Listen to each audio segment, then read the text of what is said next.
أعوذ بالله من الشيطان الرجيم بسم الله الرحمن الرحيم وإسماعيل وإدريس وذا الكفل كل من الصابرين صدق الله العظيم سبحانك لا علم لنا إلا ما علمتنا إنك أنت العليم الحكيم وإسماعيل اور حضرت اسماعیل علیہ السلام و ادریسا اور حضرت ادریس علیہ السلام وذل کفل اور ذوالکفل علیہ السلام کلن تھے یہ سارے کے سارے من صابرین صبر کرنے والوں میں سے۔ سورۃ الانبیاء میں انبیاء کا تذکرہ جاری ہے۔ حضرت اسماعیل علیہ السلام حضرت ابراہیم علیہ السلام کے بیٹے تھے، مشہور پیغمبر کہ جن کی قربانی اللہ کی بارگاہ کے اندر پیش کی تھی، اور حضرت ادریس علیہ السلام اللہ رب العالمین کے پیغمبر تھے۔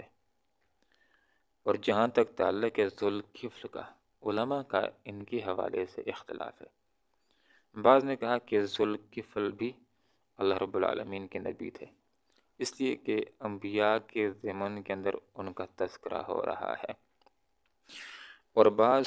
علماء کی یہ رائے ہے کہ نبی نہیں تھے، بلکہ ایک عام انسان تھے، بزرگ تھے، ولی اللہ تھے، برگزیدہ انسان تھے۔ اور ہو سکتا ہے کہ دو آدمی ہوں، ایک ذوالکفل اللہ کے پیغمبر ہوں، اور ایک عام کوئی انسان ہو، کہ جیسا کہ روایات میں آتا ہے کہ بنی اسرائیل کے اندر ایک آدمی تھا، نام اس کا ذوالکفل تھا، اور اس کی ابتدائی زندگی بہت خراب گزری تھی۔ شاید کہ کوئی گناہ ایسا ہو کہ جو اس نے چھوڑا ہو، برے کام کرنے والا، گندے کام کرنے والا۔ ایک دفعہ ایک عورت اس کے پاس آئی اپنی مجبوری کی بنا پر، اس سے پیسے لینے کے لیے۔ اس نے اس کو 60 دینار دینا کیے، اس شرط کے اوپر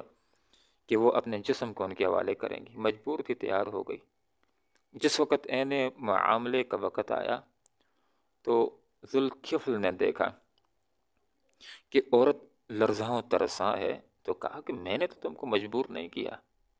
اس نے کہا کہ تم نے تو مجبور نہیں کیا، لیکن میری مجبوری مجھ سے یہ کام کروا رہی ہے۔ اس کام سے تو اللہ نے منع کیا ہے، یہ کر لیا تو اللہ کو کیا منہ دکھاؤں گی۔ دل کی بات تھی، دل سے نکلتی ہے، کفل کے دل کے اندر گھر کر گئی۔ تو اس نے عورت سے کہا کہ تمہارے ساتھ غلط کام کرتا نہیں ہوں، اور تم گواہ ہو جاؤ، تمہارے سامنے توبہ کرتا ہوں، آج کے بعد اللہ کی نافرمانی نہیں کروں گا۔ جو پیسے تم کو دینا کیے تمہارے لیے صدقتاً ہو گئے، توبہ کر لی۔ اسی رات حدیث کا مفہوم ہے کہ اس کی موت واقع ہو جاتی ہے۔ مشہور نامی گرامی گناہگار آدمی تھا، تو اللہ رب العالمین نے اس کے دروازے کے اوپر لکھوا دیا، قد غفر اللہ لذوالکفل، اللہ نے ذوالکفل کو معاف کر دیا ہے، تاکہ لوگوں کے دل کے اندر اس کی ایک محبت آ جائے، قدر آ جائے کہ اس نے توبہ کر لی، اللہ نے اس کو معاف کر دیا ہے، تاکہ لوگ عزت و احترام کے ساتھ اس کو قبر کے حوالے کریں۔ تو یہاں پر علماء نے یہ بات ذکر کی ہے کہ ممکن ہے اس ذوالکفل سے وہ مراد ہو۔ کل من الصابرین، حضرت اسماعیل علیہ السلام، حضرت ادریس علیہ السلام، حضرت ذوالکفل علیہ السلام، سارے کے سارے صبر کرنے والے تھے۔ غور کیجیے، آپ صلی اللہ علیہ وسلم کے اوپر جب پہلی وحی نازل ہوئی، اقرأ بسم ربک الذی خلق، تو اس کے اندر آپ صلی اللہ علیہ وسلم کو کام کوئی نہیں بتلایا گیا تھا، صرف ایک ابتدائی تعارف کرا کر کے چھوڑ دیا گیا کہ آپ کو اللہ رب العالمین نے نبوت کے لیے، لوگوں کی ہدایت کے لیے چن لیا۔ دوسری وحی سورہ مدثر کی ابتدائی 7 آیات ہیں، جو اس اعتبار سے پہلی وحی ہے کہ اس میں آپ کو کام بتلایا گیا کہ آپ نے کام کیا کرنا ہے۔ یا ایھا المدثر قم فانذر، اب دیکھیں کہا کہ اے اور لپیٹ کر لیٹنے والے، اب لیٹنے کا وقت ختم ہو گیا ہے، اب قم فانذر، اٹھو اور لوگوں کو انذار کرو، ڈراؤ۔ اب غور کیجئے کہ یہ دوسری وحی ہے، لیکن اس اعتبار سے پہلی وحی ہے جس میں آپ کو کام بتلایا جا رہا ہے۔ آپ کو ڈیوٹی بتلائی جا رہی ہے کہ آپ نے کام کیا کرنا ہے، آپ نے انذار کا کام کرنا ہے، لوگوں کو ڈرانا ہے، لوگوں کو متنبع کرنا ہے کہ لوگوں اگر اسی کفر شرک کے اندر رہے اور اسی کے اوپر موت آ گئی تو تمہارا ٹھکانہ بہت برا ہوگا۔ اب تھوڑا سا اندازہ کیجئے کہ یہ دوسری وحی ہے، لیکن اس اعتبار سے پہلی وحی ہے کہ آپ کو کام بتلایا گیا۔ اس کے 7ویں آیت کے اندر یہ اللہ نے ارشاد فرمایا وَلِرَبِّكَ فَاصْبِرْ، اپنے رب کی خاطر صبر کرنا، اشارہ ہوا اس بات کی طرف کہ آپ دعوت کا کام کریں گے، تبلیغ کا کام کریں گے تو ایسا نہیں ہوگا کہ لوگ کے گلے کے اندر ہار ڈالنا شروع کر دیں گے اور ہر جگہ عزت افزائی ہوگی، مشکلات بھی آ سکتی ہیں، بدر و احد کے میدان بھی آ سکتے ہیں، دندان مبارک شہید ہونے کی بات بھی ہو سکتی ہے، اور لوگ آپ کے اوپر اجریں بھی پھینک سکتے ہیں، شاعر و مجنوں اور دیوانے کے انتہائی دل زخمی کرنے والے الفاظ بھی سننے پڑ سکتے ہیں۔ تو ان سب کے اوپر اپنے رب کی خاطر صبر کرنا، اور انبیاء صبر کرتے ہیں۔ یہاں پر ذکر کر لی کل من الصابرین، یہ سارے کے سارے انبیاء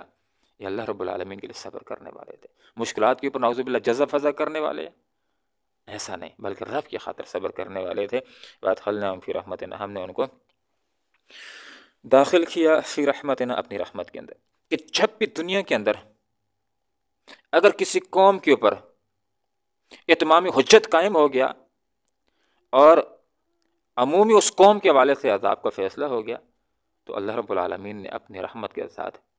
انبیاء کو بچایا ہے، اور ان کے اوپر جو ایمان رکھنے والے لوگ تھے ان کو محفوظ کیا، جیسے کہ حضرت نوح علیہ السلام کی قوم کے حوالے سے عذاب کا فیصلہ ہوا تو اسی عذاب کے اندر، اسی عذاب کے علاقے کے اندر کیسے اللہ تعالیٰ نے نوح علیہ السلام کی حفاظت فرمائی اپنی رحمت کے ذریعے، اور ان اہل ایمان کی کہ جو ان کے اوپر ایمان لے آئے تھے تو ہم نے داخل کیا ان کو اپنی رحمت کے اندر۔ دنیا کے اندر یہ انبیاء اللہ کی رحمت کے اندر ہوتے ہیں، اللہ رب العالمین کی مدد ان کے ساتھ شامل حال ہوتی ہے، اور آخرت کے اندر ان کے لیے رحمت ہوگی، جیسے کہ حدیث کا مفہوم ہے کہ آخرت کے اندر جس کو اللہ کی رحمت مل جائے گی وہ کامیاب ہو جائے گا، حتیٰ کہ انبیاء کو بھی اللہ تعالیٰ کی رحمت ڈھانپ لے گی اور وہ کامیاب ہو جائیں گے، اللہ تعالیٰ ان کو جنت نصیب کرے گا، جنت کے اندر اعلیٰ مقام نصیب کرے گا۔ انہم من الصالحین، یہ سارے کے سارے نیکوکار تھے، یہ اسماعیل علیہ السلام، ادریس علیہ السلام، ذوالکفل علیہ السلام، یہ سارے کے سارے انبیاء من الصالحین نیکوکار تھے، اللہ تعالیٰ نے ان کو نیک کہا ہے، اللہ رب العالمین نے ان کو نیکوکار کہا ہے۔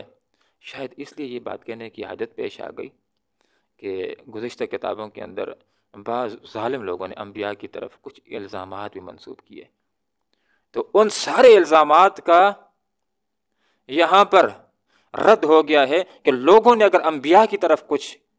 الزامات منسوب کیے ہیں تو وہ سارے کے سارے غلط ہیں، انبیاء نیک تھے، اللہ نے ان کو نیک کہا ہے، اللہ رب العالمین نے ان کو نیکوکار کہا ہے، اور اللہ تعالیٰ کی ان کے اوپر رحمت تھی دنیا کے اندر بھی اور آخرت کے اندر بھی۔ انبیاء یہ رحمت کے اندر ہوں گے، اللہ رب العالمین کی جنت کے اندر ہوں گے۔ اللہ تعالیٰ ہمیں انبیاء کی پیروی کرنے کی، رسول اکرم صلی اللہ علیہ وسلم کی ایک ایک سنت کو اپنانے کی، اس کی پر عمل کرنے کی توفیق عطا فرمائے، آمین۔ وآخر دعوانا ان الحمد للہ رب العالمین۔ و اسماعیل اور اسماعیل علیہ السلام، و ادریسا اور ادریس علیہ السلام، و ذوالکفل اور ذوالکفل علیہ السلام، کلن یہ سارے کے سارے تھے من الصابرین، صبر کرنے والوں میں سے۔ وادخلنا، ہم نے داخل کیا امن کو فی رحمتنا، اپنی رحمت میں، انہم بے شک وہ تھے من الصالحین نیکو کار لوگوں میں سے۔ اللہم ربنا آتنا فی الدنیا حسنہ وفی الآخرۃ حسنہ وقنا عذاب